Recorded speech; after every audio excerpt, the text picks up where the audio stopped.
Bonjour à tous et bienvenue sur Au mieux de ta forme, le podcast pour reprendre votre santé en main. Aujourd'hui, je vais vous faire un podcast qui va rester dans la continuité du précédent, qui était intitulé L'industrie agroalimentaire me rend folle.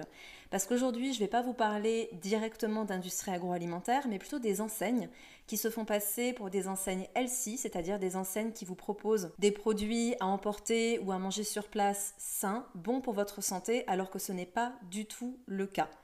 Et si je vous parle de ça aujourd'hui, c'est en grande partie parce que j'ai été contactée par certains d'entre vous, dont Selim. Selim est l'un de mes auditeurs et je le remercie chaudement parce qu'il m'a écrit.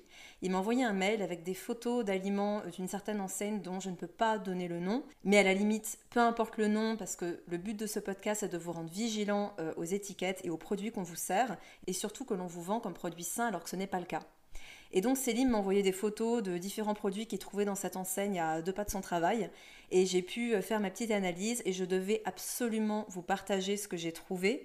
Donc merci à lui parce que c'est extrêmement important pour votre santé, pour celle de votre famille. Et j'insiste sur le fait qu'il est très important que vous preniez conscience que ce qu'on vous raconte n'est pas la vérité, en tout cas pas toujours. Donc il y a des enseignes qui font les choses très bien et j'en connais. Il y a des enseignes qui essaient de vous proposer des produits locaux, des produits bio, des produits les moins traités possibles, qui sont faits sur place, mais vraiment sur place, c'est-à-dire que c'est des produits qui sont 100% naturels. Mais il existe aussi, et beaucoup d'enseignes, qui surfent sur cette vague du healthy, du santé, et qui vous prennent des petits mots du genre fait sur place pour vous, pour plus de saveur. Alors là, je cite clairement des choses qu'on peut trouver sur cette enseigne, du genre fait sur place pour plus de saveur, œufs pondus en France, mais en fait, ça ne veut absolument rien dire parce que quand on regarde les étiquettes, c'est une catastrophe. Alors en plus, au niveau marketing, ils sont quand même très très forts parce que quand on voit leur site internet, ça ressemble vraiment très sain et les noms qu'ils ont donnés aux produits sont vraiment attirants. Donc là, par exemple, on prend un sandwich qui s'appelle l'éveillé, donc c'est un wrap en réalité. Alors pour rentrer dans le vif du sujet, qu'est-ce qu'on va trouver dans ce sandwich ? Alors si on se contente d'aller regarder ce qu'il y a sur le site internet, le descriptif de l'entreprise va être « Cet éveillé va vous réveiller avec ses filets de poulet assaisonnés d'une sauce curry, vous aurez la fraîcheur du concombre, de l'épinard, de la menthe ». Et les ingrédients présentés sont galettes de blé, filet de poulet en salaison, concombre, fromage de chèvre, sauce curry, mayonnaise, épinards et menthe fraîche. Ok, on pourrait se dire pourquoi pas. Mais par contre, quand vous allez en magasin ou que vous recevez votre sandwich emballé et que vous voyez la liste des ingrédients, alors vous voyez que certes, il y a de la galette de blé, mais bon, cette galette de blé, c'est de la farine de blé, de l'eau, des stabilisants, de la gomme de cellulose, de la gomme de goire, de l'huile de colza. Donc jusque-là, rien de bien méchant, mais aussi des poudres à lever, du diphosphate. Et déjà là, le diphosphate, ça me plaît pas trop. On est quand même sur un additif qui est considéré comme douteux. C'est un additif qui favorise les fuites de calcium. Il est très mauvais d'en abuser pour les personnes qui souffrent d'ostéoporose, mais aussi pour les enfants hyperactifs qui ont des troubles du comportement. Et on sait qu'il pourrait favoriser l'activité des composés cancérigènes. Mais ce n'est pas tout, parce que dans ce sandwich, on va aussi trouver d'autres additifs au nom imprononçable, du genre monostéarate de sorbitane, qui est aussi un additif douteux. En fait, il faut savoir que la matière première qui est utilisée pour cet additif peut être animale, mais elle est souvent végétale. Et dans ce cas, elle vient de l'huile de soja transgénique, c'est-à-dire d'OGM. C'est un additif qui est quand même qualifié dangereux dans les doses limites, mais ces limites sont très souvent dépassées vu qu'il y en a partout dans les produits, et surtout dans les produits industriels destinés aux enfants. À titre d'exemple, il faut savoir qu'en dépassant 300 g de sucreries ou de desserts industriels, on atteint clairement les doses limites de cet additif. Et il n'est pas très bien étudié en termes d'effets sur la santé, mais on sait qu'en excès, il favorise les lésions d'organes, les calculs rénaux et les diarrhées. Autre petit additif fort sympathique, c'est de l'amidon modifié, issu du maïs, parfois aussi des pommes de terre ou du blé. Et ça peut être totalement ou partiellement transgénique. Donc encore une fois, on peut avoir des traces d'OGM dans ce genre d'additifs.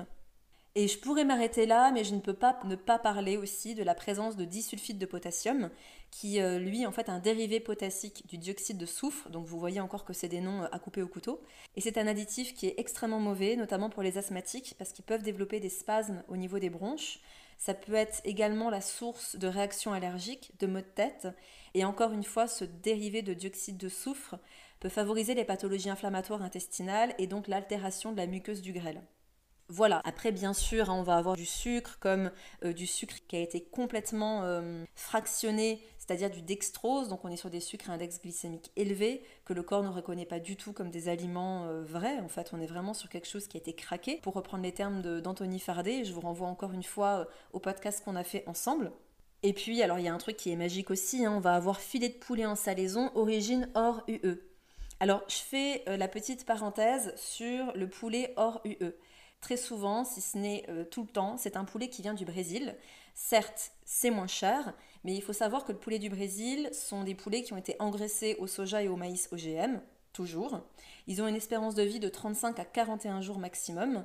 Les compagnies qui produisent ces poulets là-bas annoncent haut et fort qu'ils veulent doubler leur chiffre d'affaires d'une année à l'autre, sachant que leurs employés sont quand même payés 350 € par mois. Donc vous vous retrouvez avec ce genre de viande dans ces sandwichs, mais c'est quand même écrit dessus, fait sur place pour plus de saveur. Alors je sais pas vous, mais alors moi quand je fais des choses sur place chez moi, je me retrouve pas avec des produits industriels hautement transformés, parce que le fait que ce soit fait sur place ne garantit en rien la qualité que vous allez avoir à l'intérieur. Si vous prenez des lentilles, des pousses d'épinards et un œuf poché pour vous faire une salade de lentilles qui est faite sur place, c'est très bien. Et beaucoup d'enseignes vous proposez ça, il suffit juste de regarder les étiquettes et la liste des ingrédients au dos du paquet. Mais il y a beaucoup d'enseignes, comme celle-ci par exemple, qui vont vous dire que c'est fait sur place, mais par contre, leur galette de blé, elle est hyper industrielle, leur poulet, c'est la pire qualité qui soit, leurs fruits et légumes, ils viennent de on sait pas d'où et ils sont certainement bourrés de pesticides. Les sauces qu'ils vont utiliser sont pleines d'additifs, de conservateurs, donc soyez très vigilants. D'ailleurs, je vous mettrai en descriptif du podcast deux reportages sur la production de poulet au Brésil et en France. Et s'il vous plaît, et si vous êtes consommateur de poulet, regardez ces reportages et partagez-les. Donc ne soyez pas rassurés par ce genre d'allégations marketing fait sur place pour plus de saveur ou des recettes qui vous veulent du bien, parce que c'est du bullshit. Et puis alors par exemple sur une autre recette, alors là c'est juste magique. Alors c'est une recette qui s'appelle la romantique, alors ça me fait bien rire parce que dedans on va trouver de l'EDTA. Alors l'EDTA, c'est un additif qui, je cite, a une innocuité cancérologique qui n'est pas du tout établie. Donc ça c'est des informations que vous pouvez trouver sur additifsalimentaire.net. Concernant cet EDTA, on sait aussi qu'il peut endommager les reins, qu'il va être toxique pour le système reproducteur de l'homme et de la femme, mais aussi pour le fœtus. Bref, je vous passe ces détails. L'unique chose que j'ajouterai, c'est qu'on sait également qu'il est toxique pour les cellules et il est aussi génotoxique. Ça veut tout simplement dire qu'il peut altérer directement l'ADN. Voilà, donc ce genre d'aliment, vous le dégagez, vous le laissez sur le comptoir et sauf qu'il peut, sortez de ce genre d'enseigne, mais surtout, n'hésitez pas à dire ce que vous pensez quand vous voyez ce genre de choses aux vendeurs qui sont là. Alors évidemment, là on parle d'enseigne et de franchise, donc le pauvre petit vendeur, ça sert à rien de déverser votre colère sur lui. Par contre, de leur partager le fait que vous n'êtes pas d'accord avec ça, plus on sera nombreux à le faire, plus les industriels et les marketeurs qui vous vendent ce genre de produits se plieront à votre demande et arrêteront de se foutre de nous avec des produits de ce genre. Il y a un autre truc aussi qui me fait beaucoup rire, sur l'un de leurs produits, il est écrit « œufs pondus en France ». D'accord, alors c'est censé nous protéger parce qu'en fait en France, les poulets ont autant d'antibiotiques qu'à l'étranger. C'est des poulets qui sont sélectionnés génétiquement, donc c'est-à-dire qu'en 50 jours, ils deviennent 4 fois plus gros qu'un poulet normal que vous allez trouver chez votre voisin ou chez l'agriculteur et l'éleveur bio. Et c'est des poulets qui, bien sûr, ne voient pas la lumière du jour, mis à part le jour de l'abattage. Donc perso, quand je vois œufs pondus en France, si c'est le seul argument qu'ils ont pour me vendre leur truc, franchement, il y a vraiment du chemin à faire, clairement. Donc, en résumé, s'il vous plaît, faites bien la part des choses entre des enseignes qui font tout pour vous donner des produits qui sont sains. Et malheureusement, vous le verrez en tout premier lieu avec le prix. Je dis malheureusement, mais en même temps, c'est logique. On ne peut pas avoir du bio, du local, du fait maison ou les trois réunis au même prix que ce genre de sandwich industriel. Et on va dire aux enseignes qui vous donnent des choses saines que « oh là là, qu'est-ce que c'est cher !» Mais en fait, les autres vous tuent à petit feu et je pèse mes mots. Et je pèse mes mots. Ce n'est pas une alimentation santé, c'est une alimentation qui vous rend malade. Et exactement comme je le disais dans le podcast précédent, il est plus qu'urgent d'arrêter de donner votre argent à ces gens qui ne pensent qu'à leur porte-monnaie et pas à votre santé. Et là, c'est presque pire, je trouve que c'est encore plus vicieux parce qu'on vous vend ça comme un produit santé alors que ce n'est pas du tout le cas. Donc ouvrez les yeux, lisez les étiquettes. Si vous voyez des noms imprononçables et surtout, en général, la règle c'est si vous avez une liste à rallonge, ça ne sert à rien. Et bien sûr, si vous voulez manger sainement et pas cher, la meilleure solution reste de cuisiner en avance. Faites-vous des grosses sessions de cuisine, par exemple le dimanche et le mercredi, où vous allez cuire en avance toutes vos céréales, ou alors vous achetez un bon pain complet et puis vous le congelez. vous cuisinez vos légumes en avance et puis la veille au soir avant de partir au travail, vous avez juste du coup à préparer votre petit plat avec votre source de glucides, votre protéine qu'elle soit animale ou végétale, vos légumes, vous les assaisonnez, vous faites un tube en plus pour le lendemain, ce sera bien meilleur. Et si vraiment vous êtes speed ou que vous êtes au restaurant, posez des questions, demandez quelles sont les sauces qui sont servies, demandez d'où viennent les produits, essayez de choisir des enseignes autour de votre lieu de travail qui offrent vraiment des produits naturels, donc vérifiez bien les étiquettes. N'hésitez pas à prendre juste une fois le temps de faire le tour du pâté de maison et de faire une sélection. Moi, à chaque fois que j'arrive dans une ville, je regarde quelles sont les enseignes bio ou végétariennes, parce que très souvent, en fait, dans tout ce qui est enseigne bio végétarienne, ils vont avoir une conscience qu'ils vont poser sur l'offre alimentaire qu'ils vont vous proposer, et donc très souvent, on n'a pas ce genre de déception par rapport à certaines franchises qui se disent healthy et qui en fait sont tout sauf healthy. Si jamais cette notion de glucides, protéines, etc. est un petit peu compliquée pour vous, n'hésitez pas à télécharger mon e-book, je vous mettrai le lien en descriptif de ce podcast. Je vous mettrai à la fois l'extrait gratuit, si vous voulez le découvrir, ou alors la version complète. Si vous n'avez pas de base en nutrition et si vous êtes un petit peu perdu pour savoir comment bien manger, ce sera un excellent départ. Et j'ai fait un podcast dédié sur mon e-book, donc n'hésitez pas à l'écouter si vous avez des questions par rapport à cela.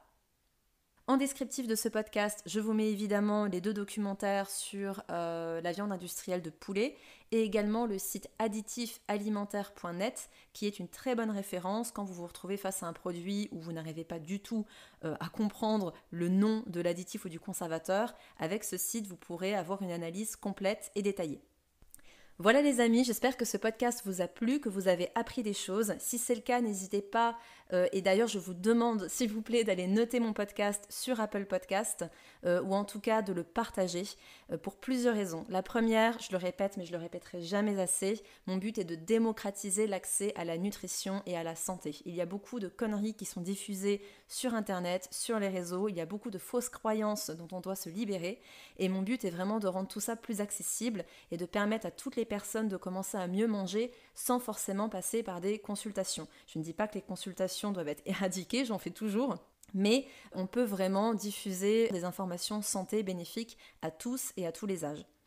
Ensuite, j'ajouterai qu'il est très important de conscientiser que tout le contenu gratuit, en tout cas de qualité, qui vous est proposé par tous les créateurs de contenu et peu importe les domaines, c'est souvent la synthèse d'années de travail, d'années de formation, de lecture, d'expérimentation et partager, que ce soit un podcast, un article, un post Instagram, ça vous prend 2 secondes et c'est la meilleure façon d'aider tous les créateurs de contenu. Donc s'il vous plaît, quand vous voyez du contenu de qualité, partagez ce contenu, c'est la meilleure façon de tous nous aider et je vous remercie d'avance pour ça. Prenez bien soin de vous et à bientôt.